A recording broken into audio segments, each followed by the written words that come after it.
Mesdames les présidents de la Confédération, Mesdames et Messieurs, dear friends, it is my honor, my pleasure to welcome you tonight, also in the name of the New Israel Fund Switzerland. Thank you for being here. The New Israel Fund is very grateful and thanks the Geneva Institute and the Fondation de Villette very warmly for the possibility to co-organize this event with them. And of course, I would also like to thank Meron Rapoport for coming all the way to Geneva for this event. 972 means a lot to us. It's one of the organizations we at NIF have been supporting for quite some time, and we're really happy to see you here. We're very much looking forward to hearing what you'll say about journalism in situation of war. And finally, thank you also from my side to Yves Daccord and Aline Jacotet for their participation and their important contribution to this evening. Very briefly, the New Israel Fund is a foundation which supports human rights movements and works at promoting justice, equality, and democracy in Israel, fostering what we call a shared society. During the last 2 years, the New Israel Fund also supported both the population in Gaza, for instance, with the World Central Kitchen or with the organization Clean Shelter, and the hostage and peace movements in Israel. If you want to learn more about the New Israel Fund, just go to nif.org, or if you understand and like German, to nif.ch, our Swiss homepage. While a certain relief, a kind of sad, melancholic relief, reigns these days about Gaza, thanks to a so fragile ceasefire. Reflection on the future of the Middle East region must continue. And the New Israel Fund, so much involved in supporting in Israel and Gaza in recent years, is happy to contribute to this evening. Thank you again for your attendance, and I'm happy to give the floor to Yves Daccord. Thank you.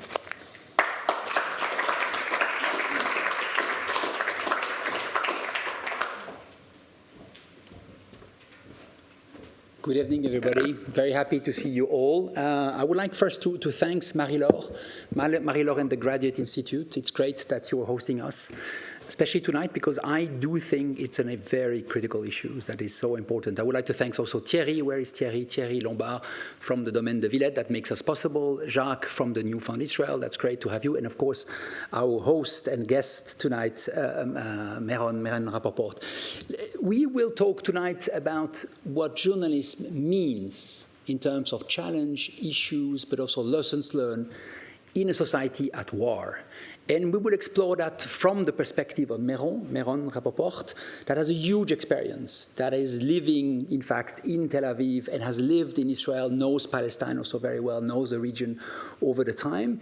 And we will try to understand how does he explore that, understand what are the bias and the questions he has. But we will also explore that together with Aline Jacotet. And it's great, Aline, thank you for joining us. Aline is the head of the international department, or la rubrique internationale du journal Le Temps. And I found very interesting to reflect also, how does that resonate? How Gaza war, but also in general the questions between the tensions and the war between Israel and Palestinian and in the Middle East resonate in our own country. What does that mean for journalists to be able to do that? I think that is a very interesting element.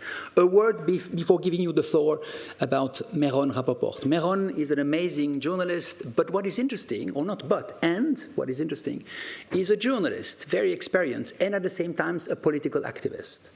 I would say in our country that would be difficult, but it's interesting to observe how you do that, and I think that will be in question. How do you navigate that? You've been a journalist at outlet as different as Davar, Adashot, Yedot Achonot, Aretz, plus 972, and today you are an editor and a writer for Local Call. That is part of the group of 972. But you're also, which is interesting, the founder of a movement called Land for All, which calls for the establishment of two states, right? Of the two independent states, Israel and Palestine, with open border, shared institution, and freedom of movement.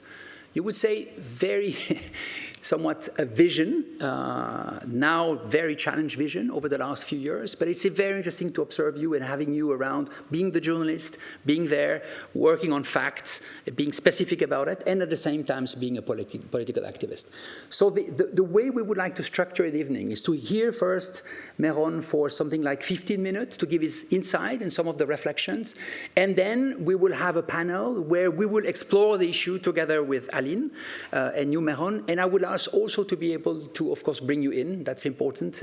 Do that in order to be able to have a conversation around some of the issues. We are talking tonight, I would say, one of the critical issues. What kind of information do we need to have to be able, as a society, in Israel, in Palestine, but also in Switzerland, to be able to understand what's happening, to be able to act, and maybe to be able to live together. Meron, your floor is yours.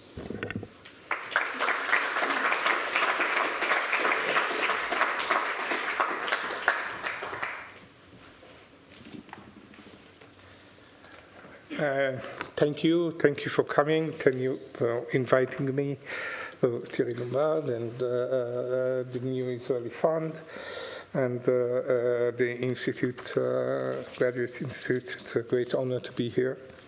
The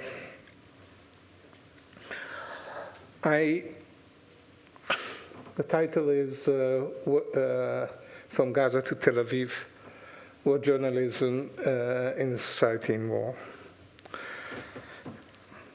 How does one do journalism when words lose their meaning, when you feel you have no one to talk to and nothing to talk about?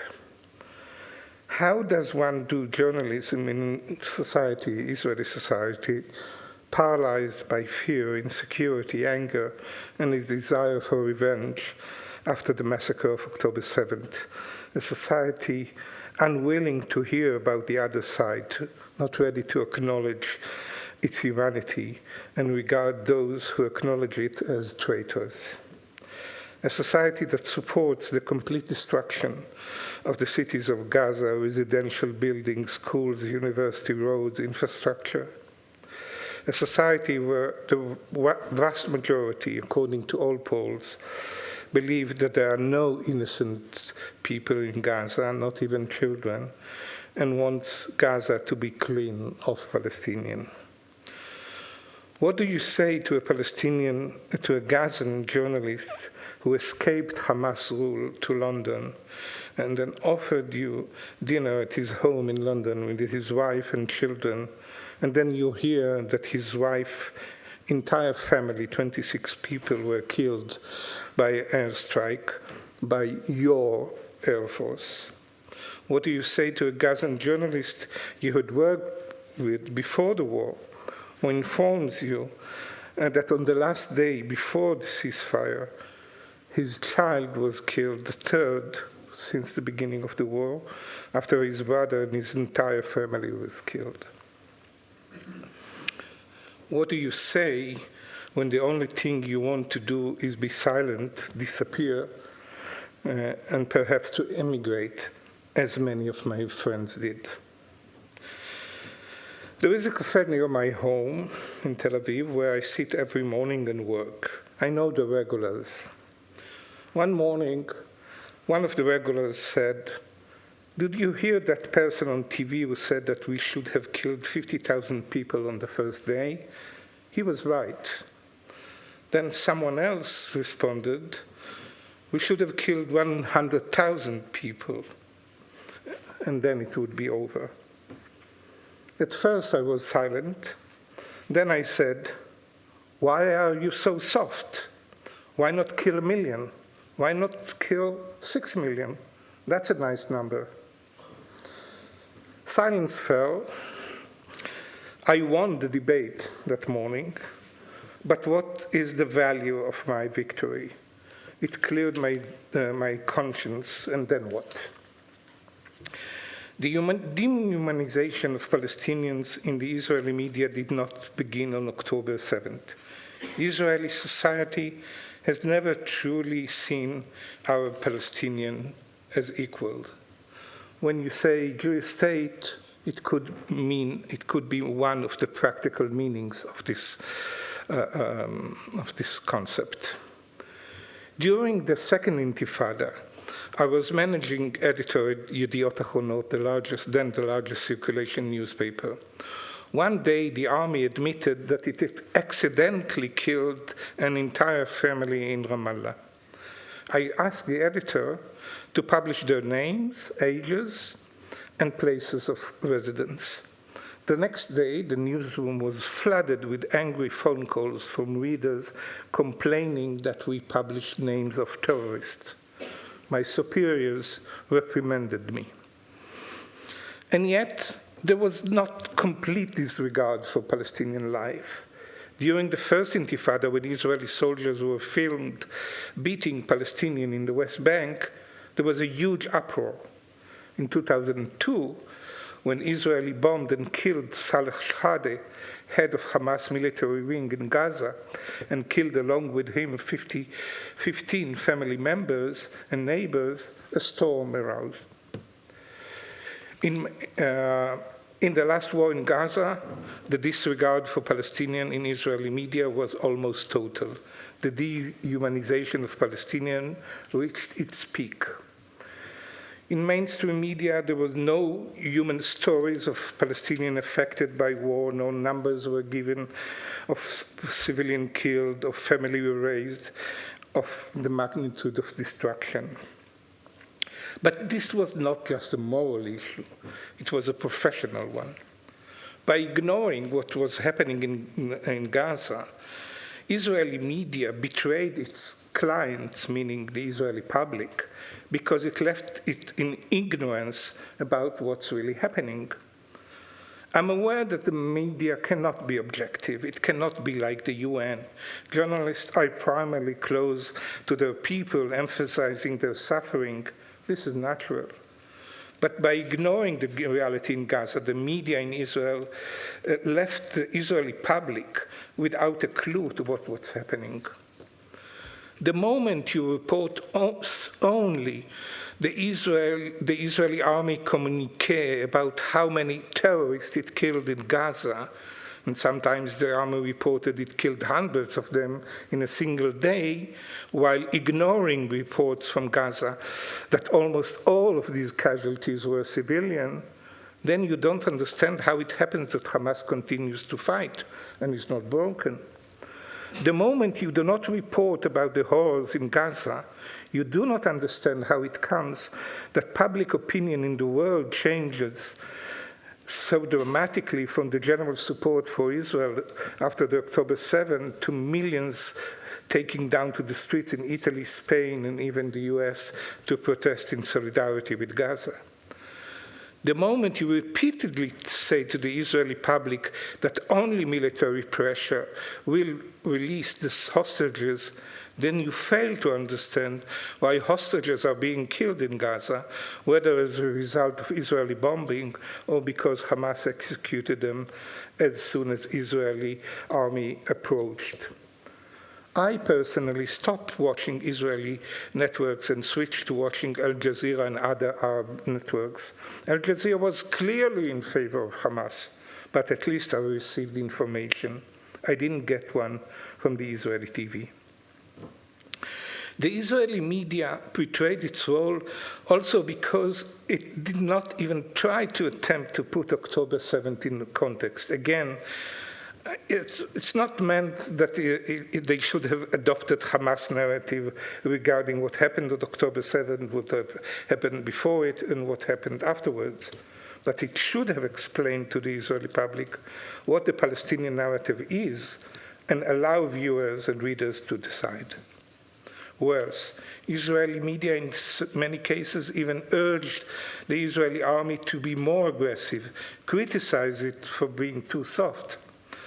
These days, an Israeli human rights organization has requested to open an investigation against Channel 14, a right-wing channel that supports Netanyahu, claiming that this channel incited genocide similar to what Radio Mil Colin, the radio did in Rwanda, the Thousand Hills radio did in Rwanda.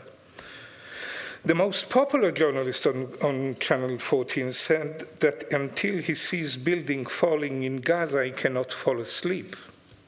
A senior journalist in Channel 12, the most popular one, visited northern Gaza and complained to an army officer that he still sees buildings standing in the area. Not all journalists in Israel were like this. At ours, there were many who voiced different opinions and published important investigation. There were other brave journalists in other news outlets. But this was the general picture. Against this background, we at Local Call and 972 Plus magazine worked on three different levels. The first was an attempt to provide context. Hamas attack was a massacre, murdering civilians at their homes at a music festival. It cannot be justified. Nothing can justify it. But our duty as journalists was to remind that there was also October 6th, that Gaza has been under siege for 16 years, that Palestinians live under occupation for almost 60 years, and that there was a Nakba in 48. Again, not to justify, just to show that there is a continuum in the Israeli-Palestinian conflict, that October 7 did not come from nowhere. The second thing we did in response to the dehumanization of Palestinians was to give them voice in the first person. Rosun Basharat, the editor-in-chief of 972, recruited journalists, men and women from Gaza. They regularly published their pieces in 972, and we at Local Call translated them into Hebrew. As you know, and if you don't, you should, Israel did not allow foreign journalists to enter Gaza throughout the entire war, probably assuming that the Western world will trust less Palestinian journalists than French or American or Swiss ones. 972 tried to restore agency to journalists in Gaza who risked their lives daily, and more than 200 of them were killed in Israeli bombing, and was mentioned here, and I think we have to pay homage to their courage. The translation to Hebrew was particularly important for me. The fact that journalists in Gaza, under bombardment, under destruction, insisted on being translated into Hebrew, that they wanted Israeli to read them, meant that they didn't give up their humanity. The third thing we did was to provide fact, conduct investigation about the war. We used our privilege as Israelis who know the language, who have access to soldiers, officers, and government officials in order to understand what Israel is doing in Gaza. In journalism, you always need luck, and we had luck with reaching soldiers, especially in the military intelligence. But it was not only luck.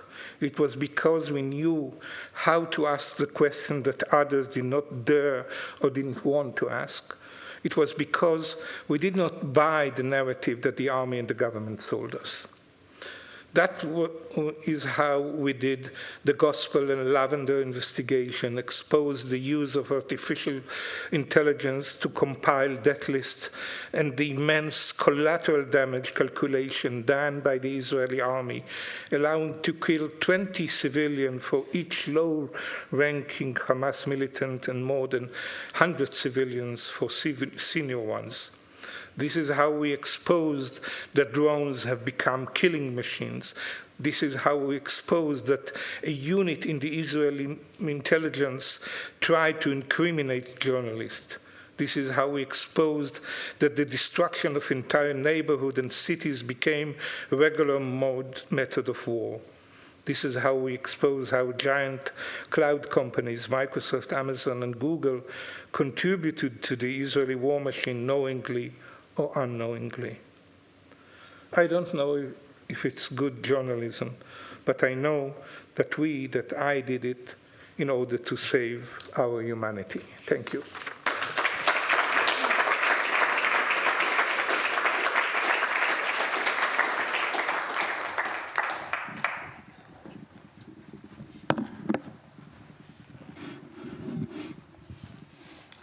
Meron, thank you so much. That is very insightful. I was wondering to start with, and I will also ask Aline to join in the conversation.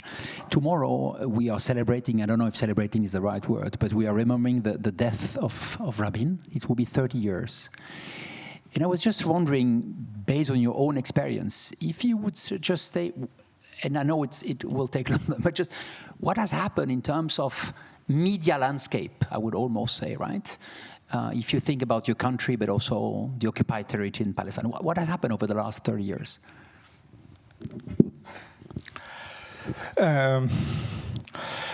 What happened, of course, is Israeli society has changed very deeply. At time of Rabin, Israel was divided more or less in half.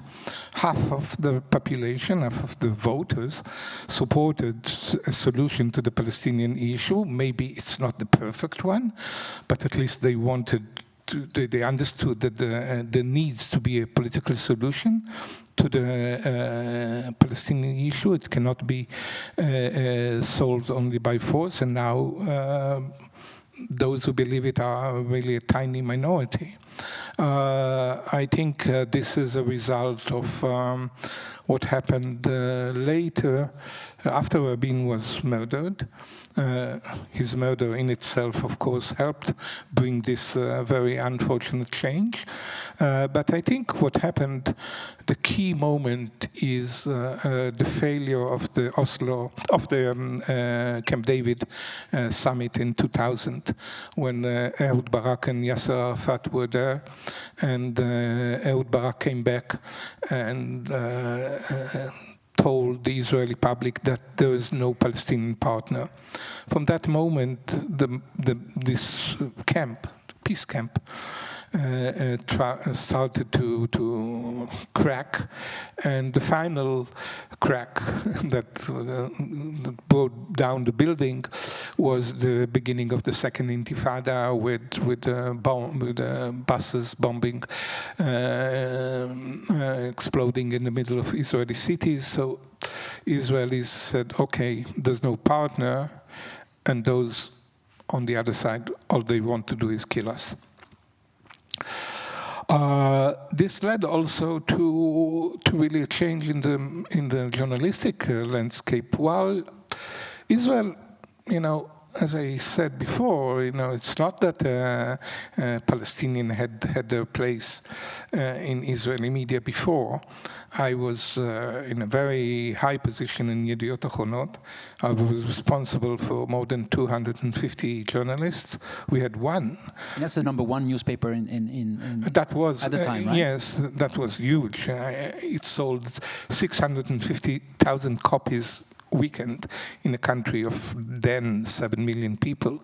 And we had one Arab journalist, one out of 250.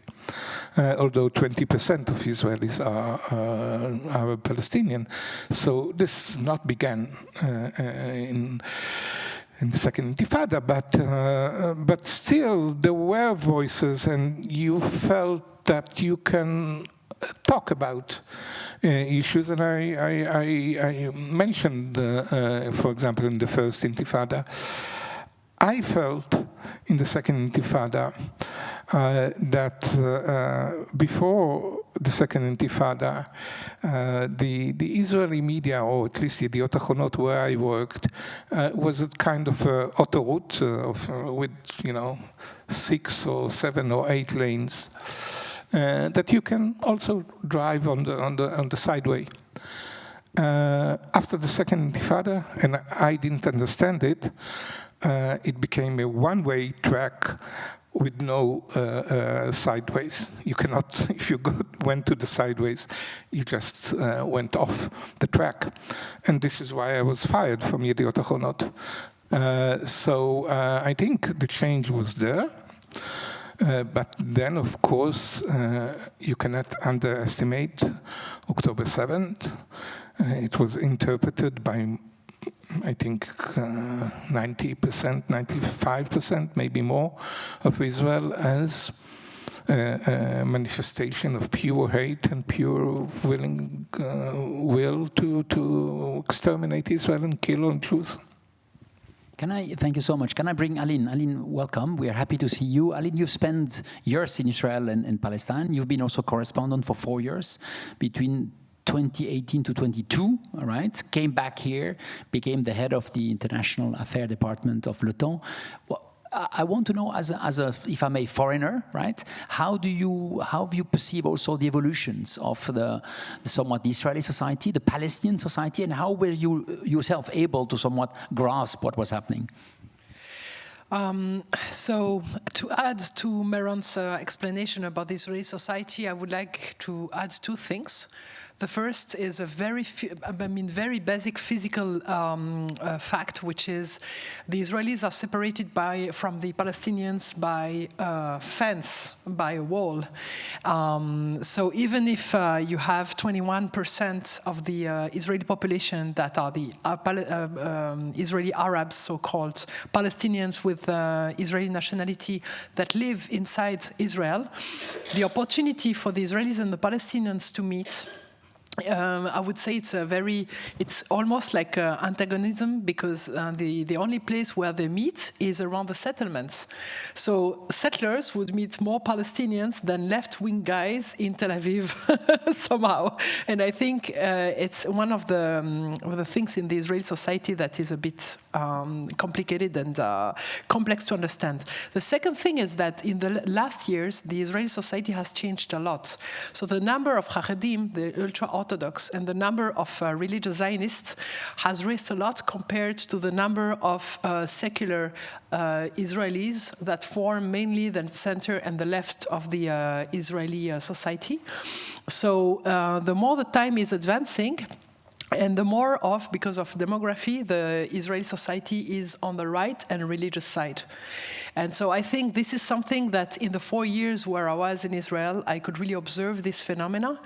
I had a very interesting experience because, so I've been in Israel for the last 20 years, almost every year, because I don't have any Israeli or Jewish roots or whatever, but I started a passion for the Israeli and the Palestinian society when I was 19. I don't know why. I was looking for something complicated in my life, I guess. And so I lived when I was in Israel, I lived 2.5 years in Rehovot. And in Rehovot, it was a very left-wing, like scientist, circles, because we were in the Weizmann Institute for Science, so everyone was really quite open-minded to talking about the Palestinians, and we could have discussions about that and so on. And then I went to Haifa. And in Haifa, I was living in Nesher, which is quite like a neighborhood around the Technion, the Institute of Technology of Israel. And all my neighborhoods, it was only right-wing, like people who were working as workmen, like simple people. And my neighbor and I, we fought so much. Like he was, in the morning, he was waking up, and I really loved him. His name was Herzl. You cannot invent it. He was coming on my terrace, and, he was half naked with his coffee and his newspaper, and he was shouting like, Aline, you know what Bibi did? That's so amazing. Every morning, Netanyahu. So I had a complete different view on the Israeli society. And I understood that very, very deeply, the Israeli society is turning itself to conservatism and to also conservatism in political terms. So I was going then to Jerusalem and meeting my friends who were working in international organizations and who were talking about, human rights and international law and everything. And I was thinking about Herzl. And I was like, I'm sorry, guys, but this is what I would like to believe, but this is not what I am seeing happening. So what happened after October 7th, this war and this hatred and this violence, it is something that really saddens me very deeply, also in terms of Jewish history, but it is not something that surprises me. It's just something very deep that was going on for many, many years that is just exploding, I think. We'll come back on that one. Meron, I'm really intrigued about what you said because you put somewhat a context, and I think we have a tendency, rightly so, to think that everything began in October 7th, right? Somewhat, right? For good and bad. We do understand, of course, and you put a context that the story has come much earlier. Tell me a little bit more, because you've worked also with Palestinians. If you would be on the Palestinian side, what has happened in terms of media and their own perspective about Israel and Israeli people? You said that somewhat when you are in Israel, living in Israel, you have very little understanding of what happened in the Palestinian, somewhat, right?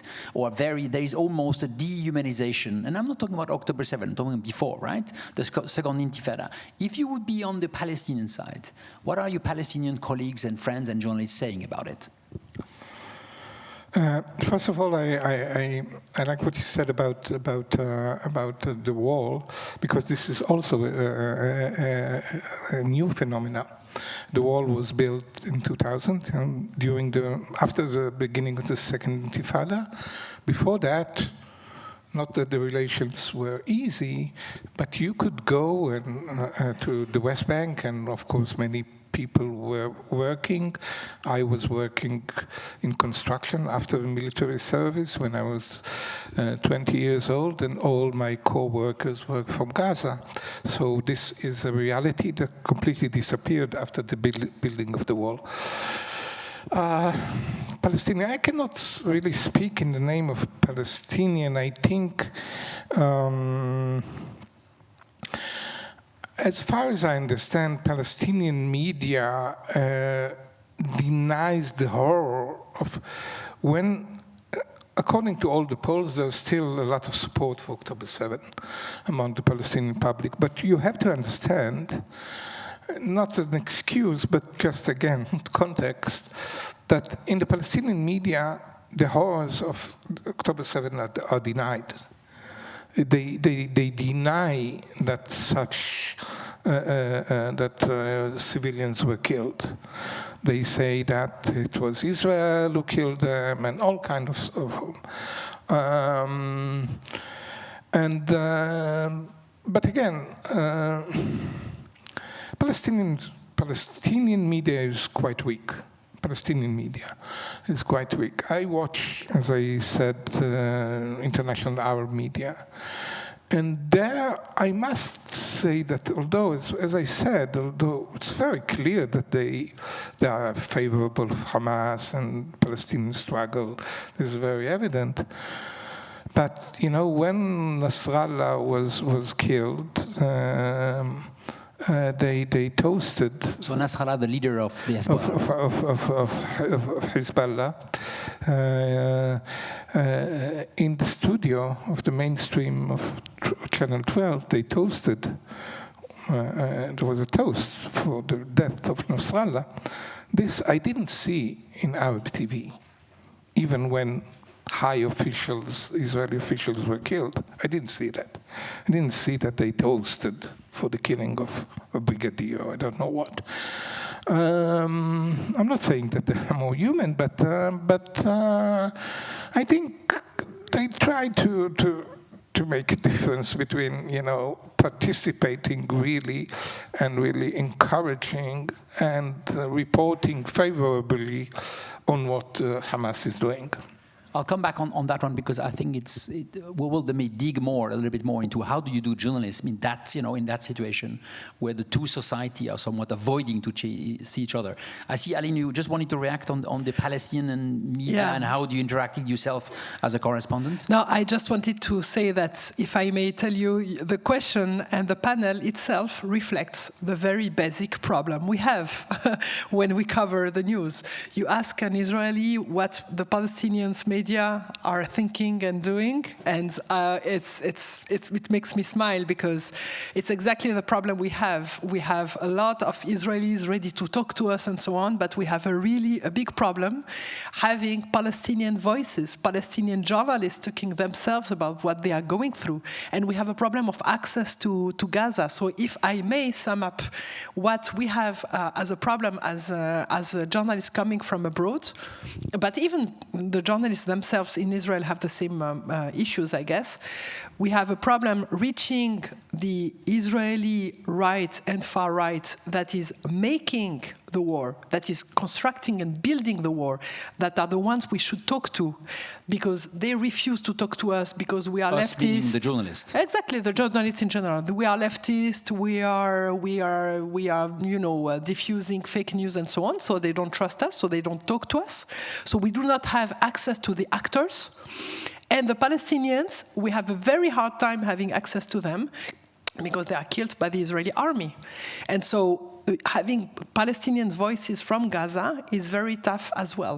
So the way we need to proceed is we use sometimes, we at Le Temps, we decided to republish twice, and I think it will continue in the future, works from Haaretz that had access to the Israeli army that was committing crimes in Gaza to explain what are the orders and what is really going on in the ground. It had a huge success. I think we were the only French-speaking newspaper to have this access to Haaretz. Just to clarify, you use an Haaretz article and you publish it? We buy, exactly, we deal with them and we republish and we buy their articles and the big pieces, We do this, and on the Palestinian side, I use one of my correspondents, who is an Arab speaker, to call inside Gaza, Gazawi, because he's in Egypt and he has a lot of contact with people, but we don't have no access. So we use correspondents who are Arab speakers in order to hear the Palestinian narrative. But I think the very panel, it's an illustration of the problem we have. We hear the Israelis, but we do not hear enough the Palestinians.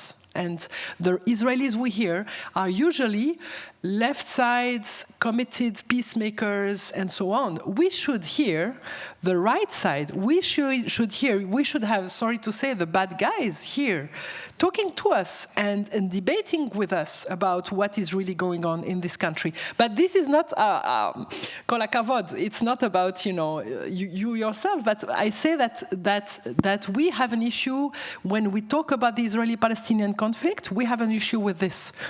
I once succeeded to enter Hebron. I was in Hebron, and I succeeded talking to the Palestinians and the Israeli side.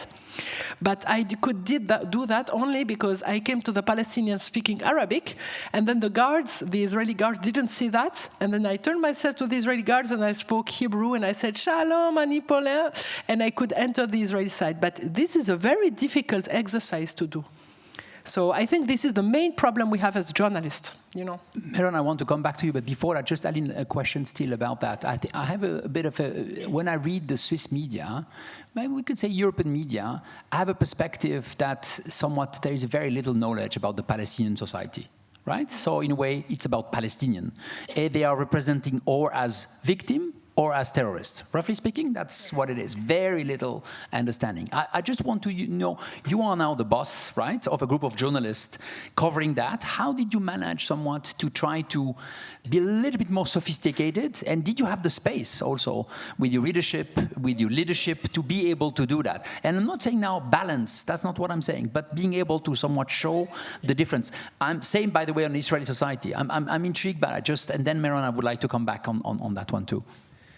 I think on the Palestinian society, we should consider that the Palestinians are actors.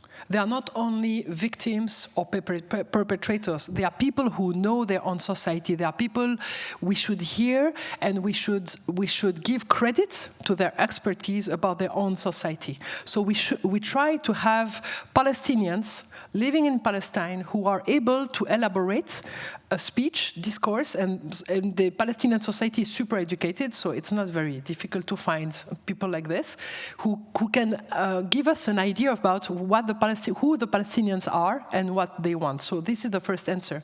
And on the Israeli side, I have given the assignment to my correspondent, Fanny Crozet, who is in Jerusalem. She has to find the courage to go see the bad guys. She has to go on the right side. She has to go on the extreme right. She has to, not because I'm not thinking in terms of balancing the views, because I do not think that journalism is about balancing the views. Journalism is about facts. But then you should go to the people who commit the facts to have the readers understand what is really going on in their minds. And I think this is what we need to do as journalists. We need to give keys to understand the world. Which means concretely that giving the floor, for example, to a Hamas leader. I did it just after October 7th, and I can tell you that it was a very hard time, because it was just after October 7th. I was in Ramallah, and I could have a super brief interview with one Hamas leader in Ramallah. And it was very difficult. I thought a lot about how to write it, because it was super sensitive. He was denying the massacres, he was denying the crimes, and so on. So I found two experts to comment on the sentences and what he said during the very brief interview, because I was thinking that this guy would be dangerous for me, but in fact he was super scared, because he was looked after by the Israeli forces. So, but this is the way I did. You can interview anybody, but you need to be free to ask questions. Yeah. This is the rule. And to put that in context. Meron, exactly. I'm really back to you. How does that work, being a journalist that knows so well the context, see the evolution of your society, your own society, seeing that somewhat, if I may, you become yourself part of a tiny minority, and you are still trying to somewhat say the facts, right? In a society that maybe doesn't want to hear the fact.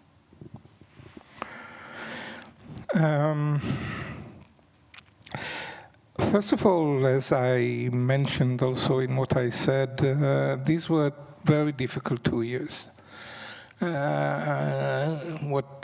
This small conversation that I quoted in my cafe is something that you hear all the time.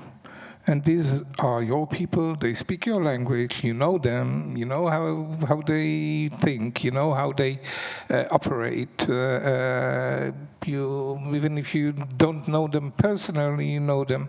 And hearing them supporting what it amounts to genocide is very, very, very disturbing as an Israeli. Then, of course, I knew I'm a minority, I present a minority, and I was a minority before. And minorities certainly after October 7th. But first of all, I try to be loyal to the fact and to the context and to investigation. Secondly, I think we 972 Local Call are an Israeli-Palestinian news outlet.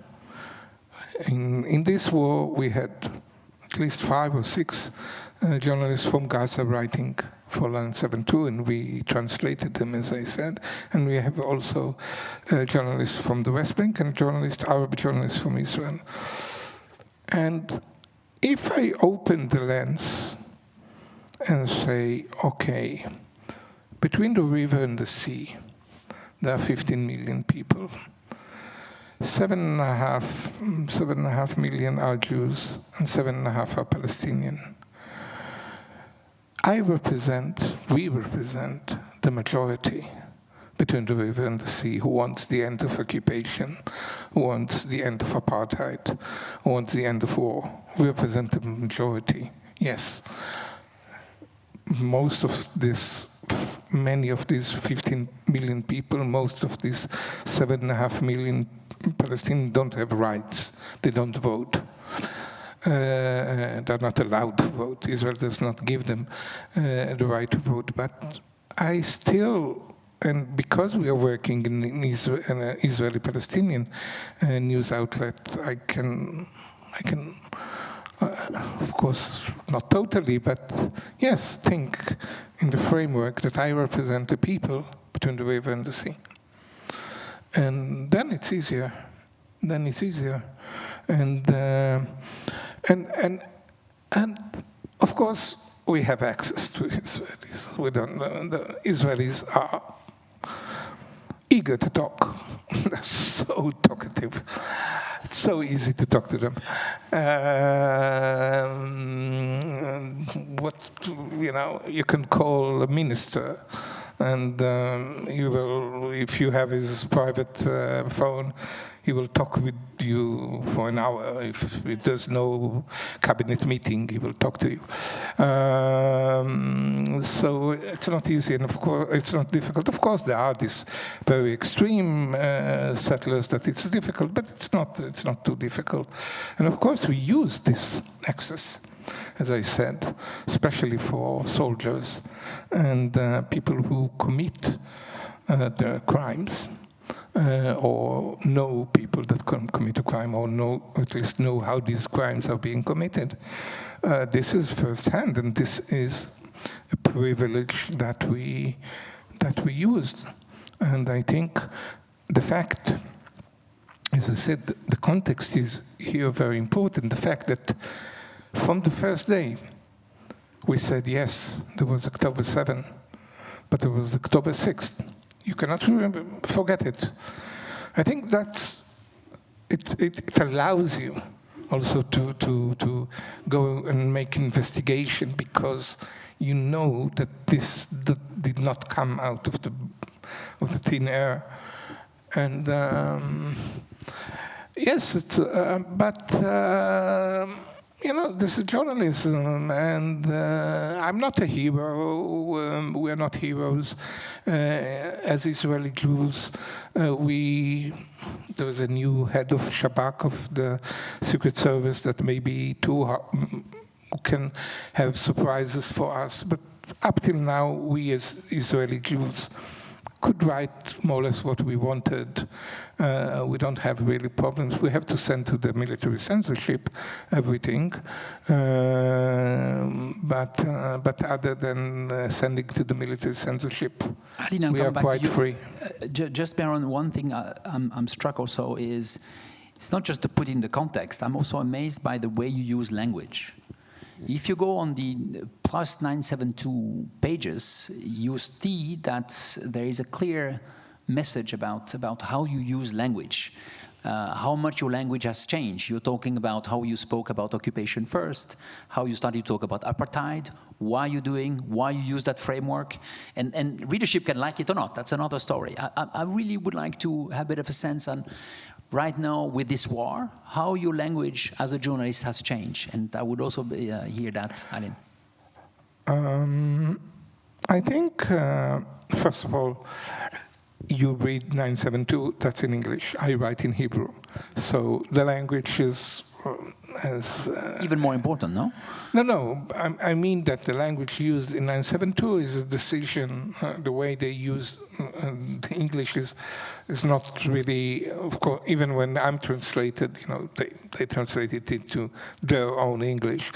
So, but I think... Can I just stop there you on was that a moment, no, I would say there was a moment quite early in the war in which we decided that we have to call things by their name. And if Holocaust professor for Jewish history, is expert on the Holocaust and genocide, wrote, "This is genocide," we published it, and that was the headline. This is genocide. Including in Hebrew, right? In Hebrew, yes, in Hebrew. I think it was, in the first half of 24, so quite early on. And we call things by their name. We are not, of course, we try to, everyone has his own opinion, but if this opinion is based and it is, explained, why does he think this, Amos Goldberg, this professor, why does he think that this is genocide? Then we call things by their name. Aline, in your own context, how have you been able to navigate the question of language, right? The language gives sometimes an opinion. People feel difficult to use language specific. How did that work over the last 2 years related to this war? I will perhaps go to two notions. The first is the Israeli-Palestinian conflict, and the second is the issue of the word genocide. I wrote a couple of days ago an op-ed for a book called "The Israeli-Palestinian Conflict is Over." And what do I mean with that? I mean that also it's my personal path in this conflict. 20 years ago, when I arrived in Israel and I came to Palestine, I came to Bethlehem the first time, I was 19 years old. There was an Israeli-Palestinian conflict in the sense that there was an Israeli side that I loved and that I have loved so much, on the Jewish celebration, the food, the people. I love the Israelis. I would love to go back there and live there again, but I can't. My boss would kill me. And I love also the Palestinian society. So, and I was understanding this as a conflict in the sense that there were two parts of the conflict, and yes, one part was killing the other and vice versa. And for many years, this this narrative accompanied me. And I think this narrative really stopped after the assassination of Yahya Sinwar. Why? For me, it was a turning point. For many people, it may be another turning point. Sinwar, the leader Sinwar of is Hamas, the leader right? of Hamas.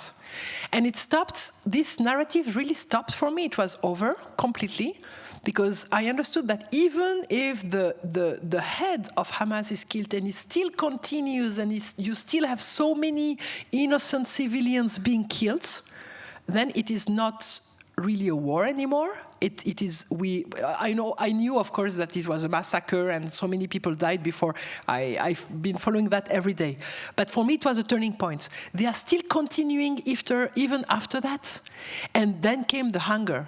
For me, hunger was another sign that it was not a conflict anymore. It is not a conflict anymore. It's over. It's one powerful society with military means, a society I still, with a broken heart, love and admire, but it's a broken heart because I cannot really love and admire them anymore, so I am a bit torn, very privately torn in this conflict. So it is a society crushing another one. And so the Israeli-Palestinian conflict for me is dead. So this is the first thing I would like to tell you. It's during these 2 years, I have been covering this for many years, but my narrative and my perception have changed.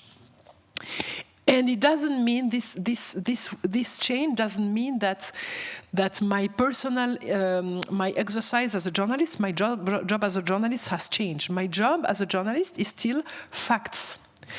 But this is also where things are changing for me, in the sense that 3-4 years ago, I could still interview Israeli officials.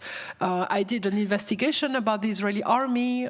It took me 6 months to do this investigation, to understand how the Israeli army is shaping the Israeli society and so on. And I could hear them and understand and trust what they were saying about themselves. Now, the denial, the asbara, the false narrative about the propaganda about what is going on has been so far that I cannot really trust what the Israelis are saying when they don't recognize how big the massacres are in Gaza. The second point is the word genocide. I would just like to talk about that because I think it's really the hottest ever word you can use in this discussion. We have decided at Le Temps, and I agree with this position. We had a lot of debates between us. Should we use it or not? How do we use it? And we decided that we've been using this word many times, but in the mouth of experts, describing that this is a genocide. We had Luis Lema, I think everybody in the room reads his articles. For the one who don't know, it's a journalist, right? One of the journalists of my team, who did a big interview with the historian specialist of Holocaust, saying that this is a genocide. But now the difference for us is when you mention that in an article or when you mention that in an op-ed, an editorial.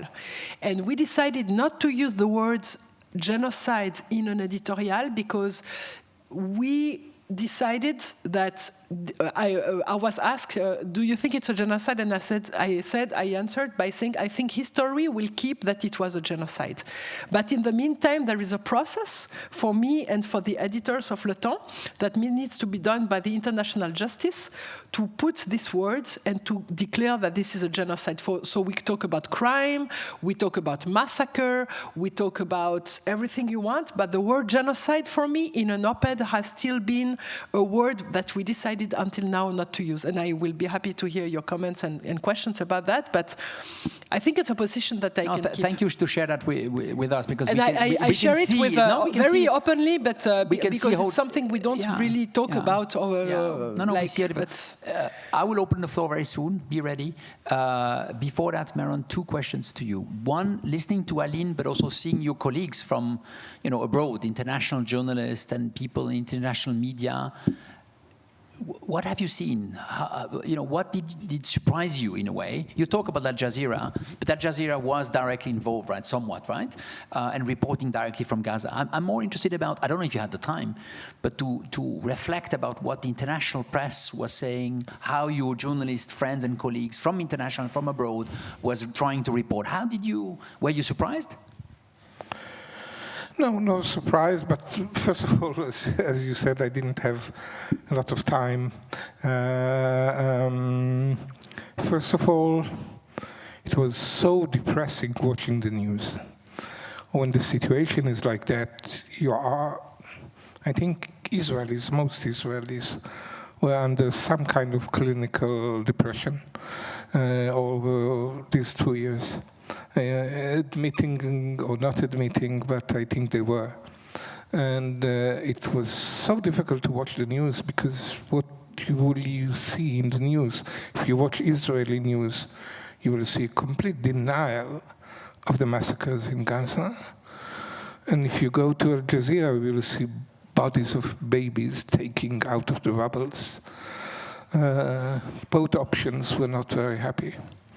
So sometimes I prefer to watch a series or football if there was a good match. So I didn't have too much time to follow international media. I think international media could have done better. I think the bias towards Israel was still present. Israel part of the Western world, Israel part of Western culture. They are more like us. The Palestinians are different. We cannot trust them. I think the main thing, and I said it before, I think that the fact that Israel, from the beginning of the world till now, does not allow foreign journalists to go into Gaza. And international media cooperated with that. Yes, they went to the High Court in Israel, the Supreme Court in Israel, asking to be permitted, but the High Court, the Supreme Court just ignores them. And I think the great, big news organization, Americans, British, BBC, Le Monde, I don't know what, could have said to the Israeli government, if you don't allow us into Gaza, we don't take your communique. We just ignore you. I think it's a very fair form of retaliation, a journalistic one, that you cannot sell us just one side and not allow us to watch what's going on the ground. Then if you don't allow us to watch what's going on the ground, I think then we will take only Palestinian reports or reports by international organizations that were on the ground, UNRWA and other organizations, World Food Organization, all that. I think they were too hesitant to confront Israel. Aline, on that one, just on that specific, on your side, what did you do? Same? I would like just to say that at the beginning of the war, of this war in Gaza, there were many more journalists, Palestinian journalists in Gaza than afterwards. So even if you could not enter Gaza at the beginning, it was less of an issue than now, when all these people have been killed, and the more time goes, and the less you have news. And of course, now the very big paradox is that now Israel is talking about opening Gaza to foreign journalists. But why? Because you cover the war only when it's over. So once Gaza will be open, we will go. And I hope to be able to go as well. But we have been covering Gaza with people from the outside and with, when it was possible, with Gazawi themselves. But it was super difficult to reach them, to pay them, to make sure that they would still be alive when on Monday you call them to have an article, and on Tuesday you don't know if they are still alive. So, and it's much worse for us than for you, because you speak Arabic and you're there, but for us from Switzerland it's even worse. So we had to rely on every means that was possible to cover it from outside. And as a trend, not just in Israel, Gaza, Palestine, but I think if I look at Sudan, if I look at Myanmar, if I look at Ethiopia, if I look at Afghanistan, some of the places, we've seen right now that, in a way, preventing journalists to come inside a place works well, and then to put an enormous pressure on the local journalists, right? Kill them, imprison them. There's really a very heavy trend. And I think one of the questions, and then I'm opening the floor, don't worry, one of the questions, so that is really something that is difficult, and it seems to me will continue. The one question to you is, there is still, though, no journalists maybe, but there is still a lot of people somewhat providing information, you know, citizen on their own. And I'm intrigued to know how then you somewhat build or try to capture, try to understand what people are telling us from places. Right now, Al-Fasher in Darfur, right, for example. We know there is a massacre, most likely, that has happened, but we have no journalists on the spot very lately. We have few images. How do we as a journalist, how do you as a journalist, try to work when you have no journalist on the spot, but still the image coming to you? But I think maybe even what you say, there is this little bias. There are journalists, great journalists, Palestinian, working in Gaza. The Palestinians who work for 972 are great journalists. They're great journalists. They do journalistic work, of course, and the criteria to publish their stories is criteria for any other journalist. We check, again, it's more soon that have this daily relationship with them, but check and check again, and you know, we don't publish anything. There are great journalists, they are Palestinian. And I think what Sun did, and this is a great thing, is really this giving agency to Palestinian journalists and saying we don't need, because I think many journalists, international journalists, used to use stringers in Gaza or elsewhere because they don't know the language. These stringers in this war have become the journalists themselves. They have their own voice. They went out from the shadows into the light. And I think it's an important moment for Palestinian journalism. And I think it should be respected and given credit to the really very, very courageous work and good work. Again, people do make mistakes. We all do, but I think the level of journalism was very good. Yeah, thank you so much. Let's open the floor for questions. We have, oh my God, we have 20, 25 minutes. Can I just make a deal, right? We'll try to take a group of 3 questions, you don't mind? We'll try to do that as dynamic. But be short. That's first deal. B is no comment. We're not interested, though comments are lovely, but we're interested in 2 questions. Is that okay? Are you ready for that?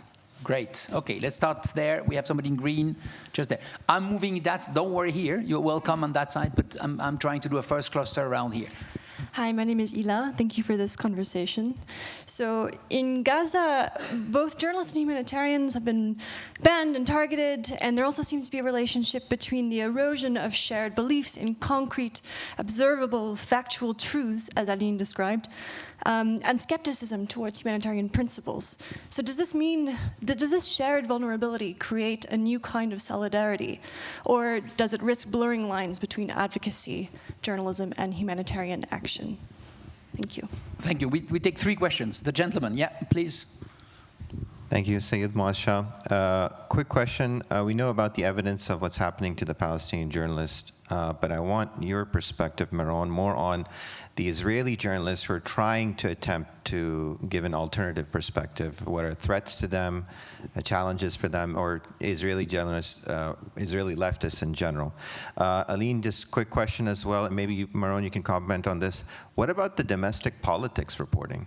Netanyahu's cases, all these issues, I mean, that's been kind of an issue. I don't know how that's been dealt by journalism in the past 2 years, but there was a moment, like about a year ago, where there was the Attorney General, there was like, maybe could have gone, but maybe perhaps you can shed light on domestic politics as well. Good, and yeah, I'm seeing you here behind, yeah, exactly. You're the one who have really long arms, that works very well for me. Yeah, no, that's it, she's the one, exactly. Thanks, Rachel Sider.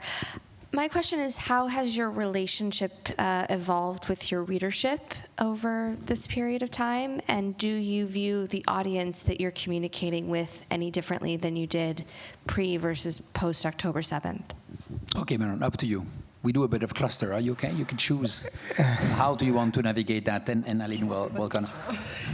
You remember the some of the questions? I'll let you go. If I understood the first question about. For me,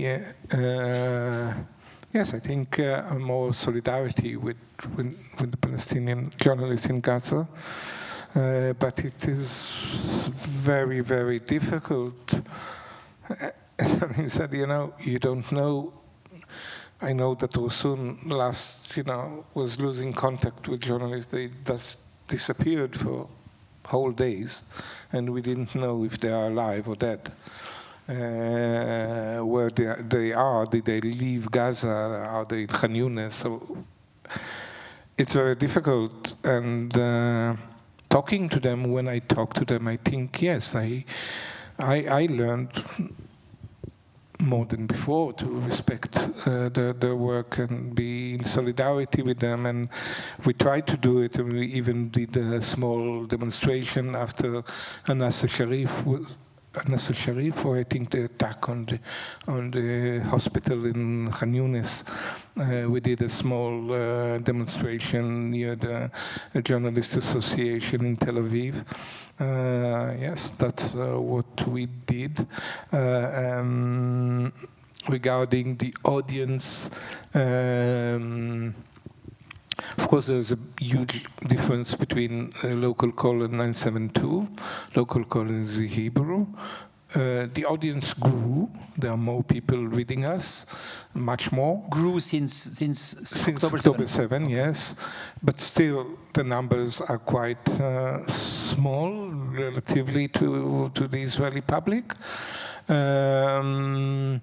And we try to be in contact with the we should do more.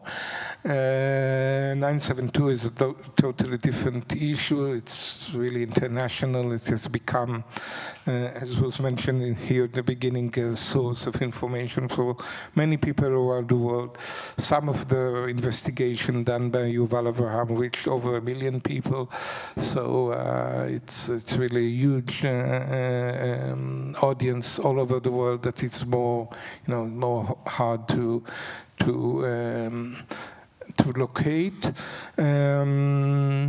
The third question was about evidence about not just for Palestinian journalists, but also what is happening to the Israeli journalists that are trying somewhat to do that, and the domestic reporting. So is the domestic reporting washed out somewhat by October 7, or is there still a space? No, it was not washed out. In mainstream media, even more, I would say. not the legal issues, but Netanyahu is in government and is still very unpopular. For us journalists, I said, as a Jewish Israeli journalist, I don't have real problems. I must be honest. It's not easy, maybe. Sometimes people will say something, maybe not in my inner circle, close circle, but we didn't have problems. There was a new head of Shabak, David Zini. So Shabak is the Secret Service, Secret Service. They arrested now the Attorney General of the Army. They arrested the head of the union, of the workers' union. I don't know what will happen to journalists now. Same question to you, Aline, about the relationship to your readership, right? Because we've heard you, Meron, talking about that. For you, Le Temps, I mean, how does somewhat the relationship to your readership has changed or not based on the way you are talking about and reporting about the war in Gaza? I think the fact that I've been a correspondent for 4 years in Israel, and I am the only journalist at Le Temps who speaks Hebrew and Arabic, I mean, it made me somehow the first person to talk to when it comes to how we cover the situation. And I must say that it's a huge responsibility, because everything we publish, videos, photos, everything, what we decide to write and how we write op-eds and so on, everything goes through me when I am not on holidays. So I must say that there is a big trust, because they know that I am, at the same time, I am very attached to the facts. They, who? The leadership or your team? The leadership of Le Temps. I was interested about the readership, not the leadership. Readership, readership, sorry. I can see. I hope the leadership trusts you. Come on. No, the readership, you readers. The people, you know? The readers, so it's interesting, because just after October 7th, we had a lot of, I had a lot of reactions to everything we were writing, mostly from the Jewish community in Switzerland. People who from the Swiss Israel, for example, association, that were contacting us to say that we do not take enough into consideration the Israeli point of view, the Jewish also feelings of what happened, about what happened. And I must say that it is something that really touched me personally, because we were every time thinking about how to do best.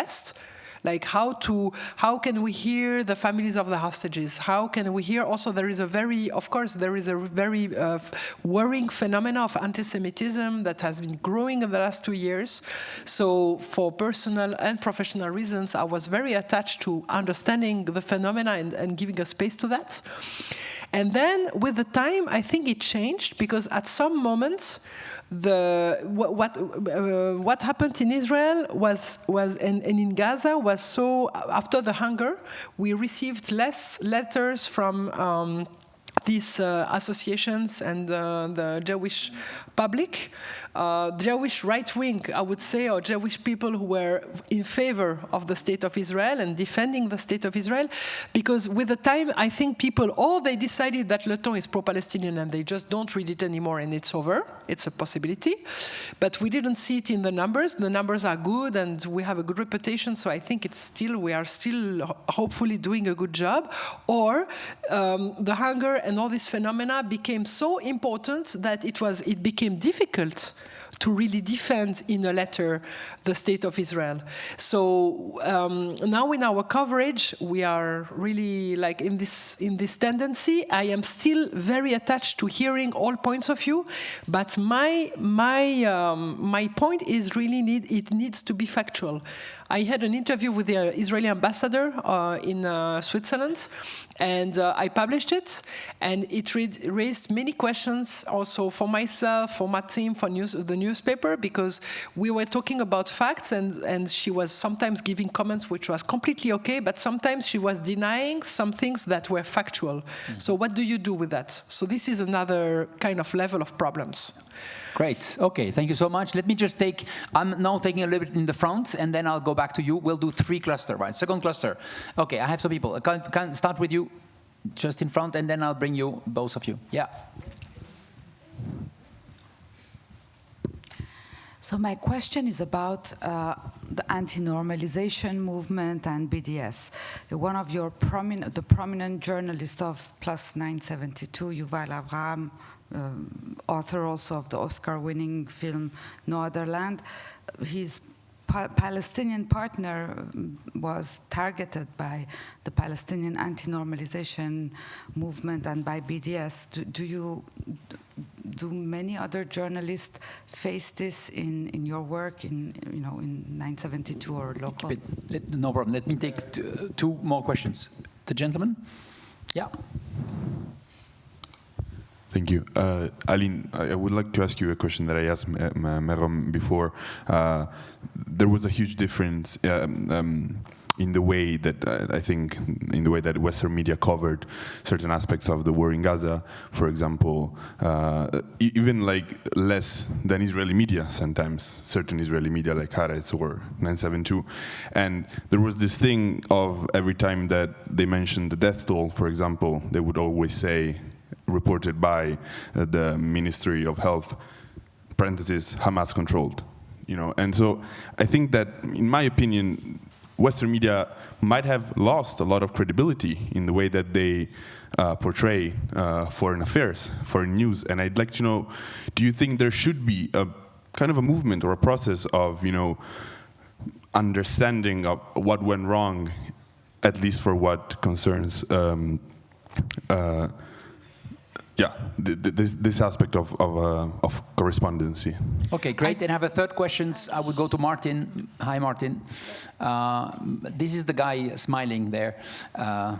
Happy that we give him the floor. And then I'll come back to you guys, 3 questions, and then the last element here. Thank you, Yves. Thank you very much. Thank you all. I just wanted to ask you a question about impact.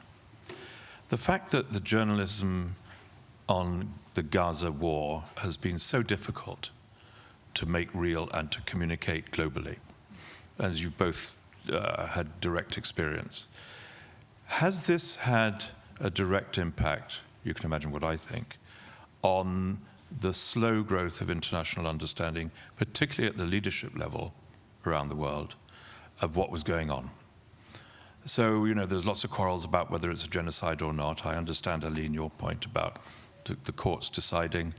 But for most of us, it was what it was. And yet our leaders in Europe, around the world, have been extraordinarily slow to pick up on this, still only expressing concern on the whole, not actually doing much about it. So it's about the impact of the difficulties of journalism. Thank you very much, Yves. And Martin, you're saying that from your perspective, right? Maybe you know that Martin was, until recently, the boss of the humanitarian affair for the UN, and navigating at not only at ground level, but also political level, and seeing from first inside the questions about the leaders. Meron, we start with you. 3 different questions. We let you navigate that, and then Aline. There's a specific question for normalization, yes, there was this again, the movie No Other Land, which I recommend everyone to see, did receive this anti-normalization warning, let's say.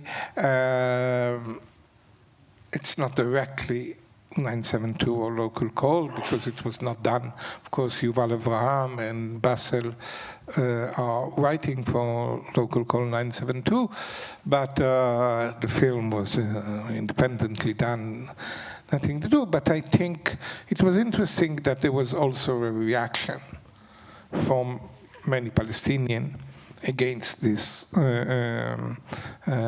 boycott of the film, and there was a lot. Just for people who do not know, there was a boycott from the film. Could you just say just a word? There is this BDS, boycott, divestment, and sanction movement, Palestinian one, that tries to say what is kosher and what is not kosher, and they have an impact.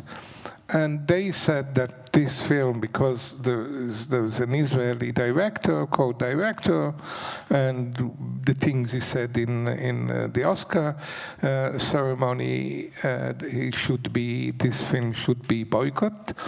I think it raised a very intense discussion in Palestine, and many people went against this the decision of the BDS, and I think they found themselves a little bit in problem. For journalists, it's different.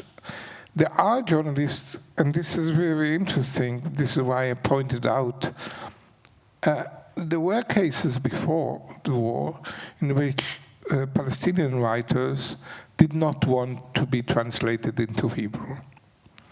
From 1972, and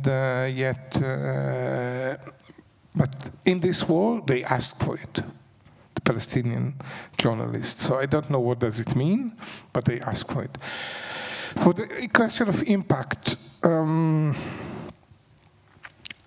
you know, I should ask Macron and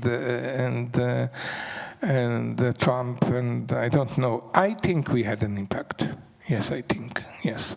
I think we played some role. First of all, we had some impact that's very tangible, like the Microsoft thing that Microsoft suspended its relation with A200. Just the Microsoft, for the one who are not aware, you published a very long... Yes, we published a long investigation saying that Microsoft, first of all, signed an agreement with A200, that's the main unit in the Israeli intelligence, and that on the cloud of Microsoft Israel stored millions of calls, intercepted practically all the calls of all Palestinians in the occupied territories in Gaza and the West Bank, millions of calls every day, every hour.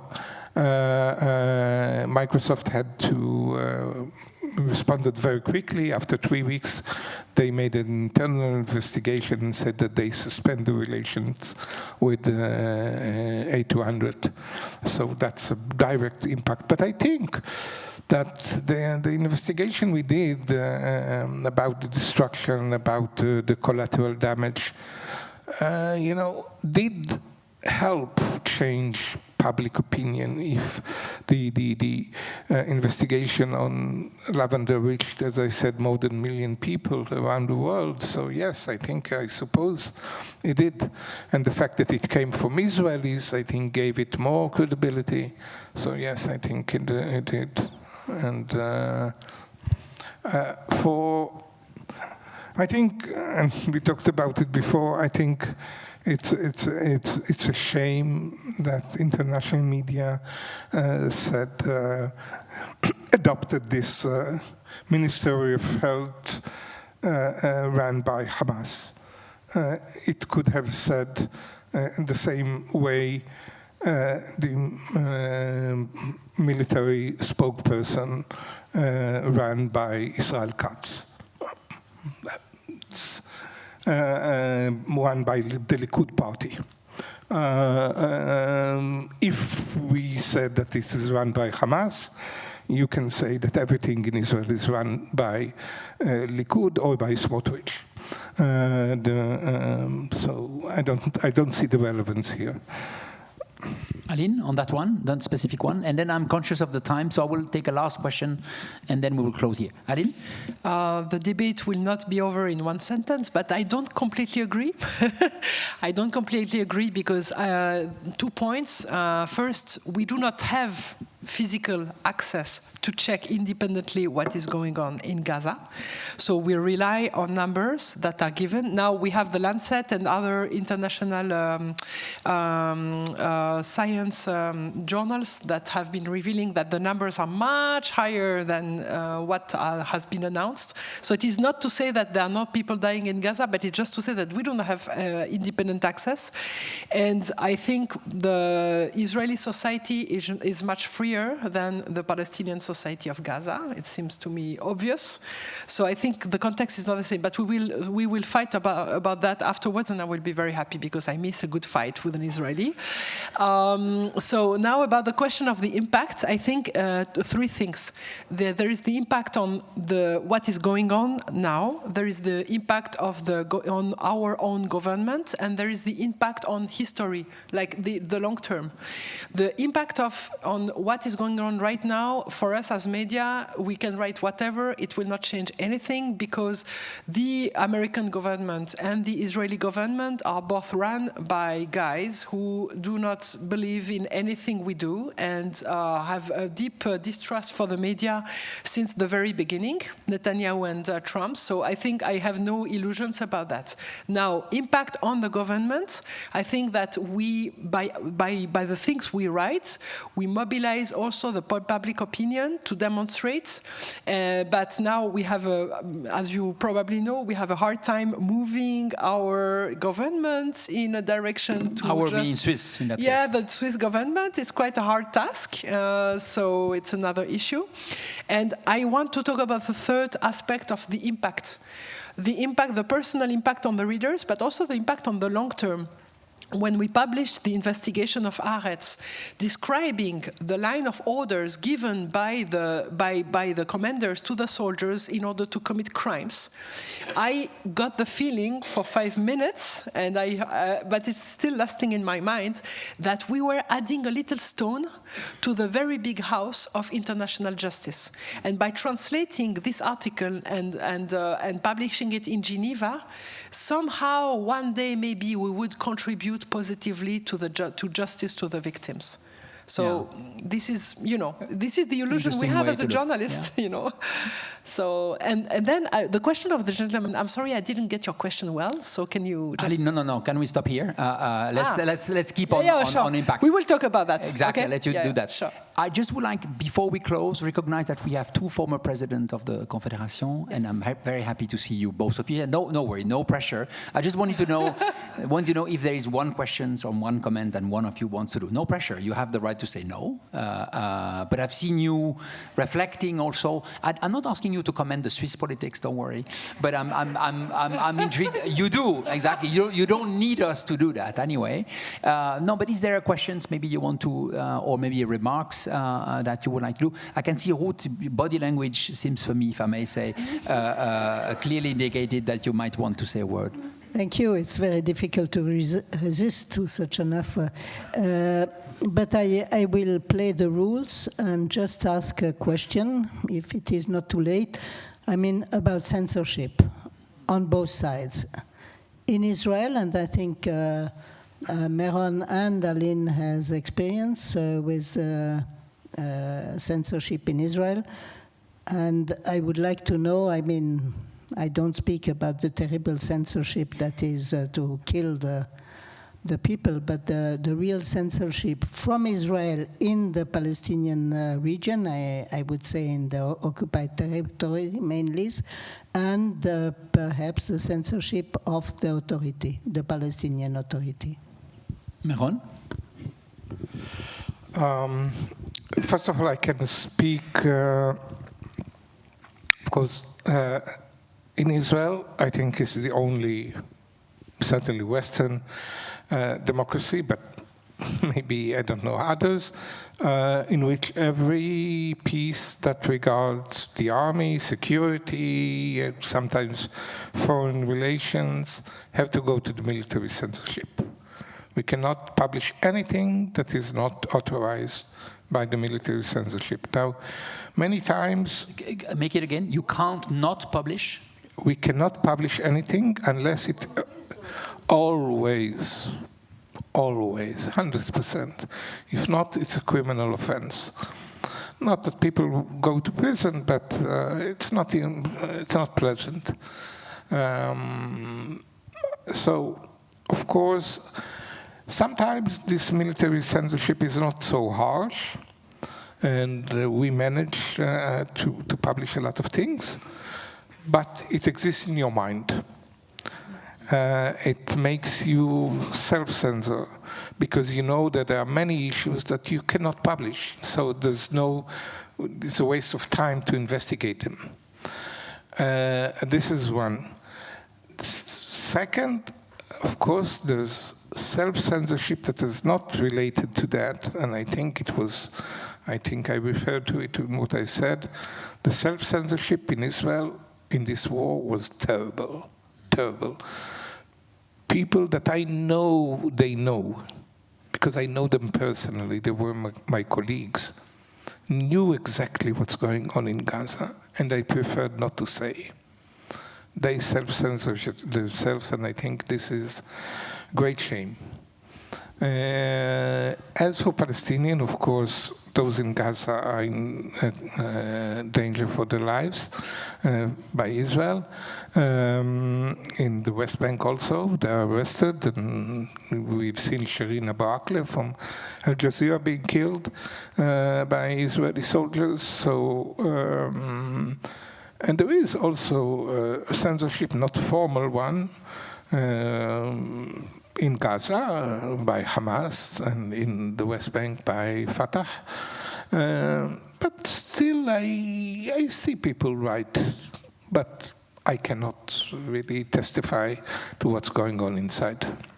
Thank you. Aline, last word just on censorship, yourself?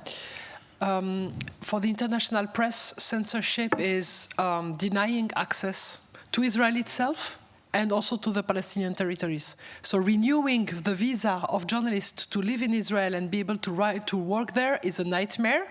I've been managing the process with the GPO, Government Press Office, and also access to some Palestinian territories. They declare that this is a place only for the army, kick everybody out, and you cannot report about what's going on or you're arrested. So this is another form of censorship. Thank you so much. I know that there's still a lot of questions, but I propose to stop here. Please stay with me saying thank you, Meron, really amazing, and thank you, Aline, for an amazing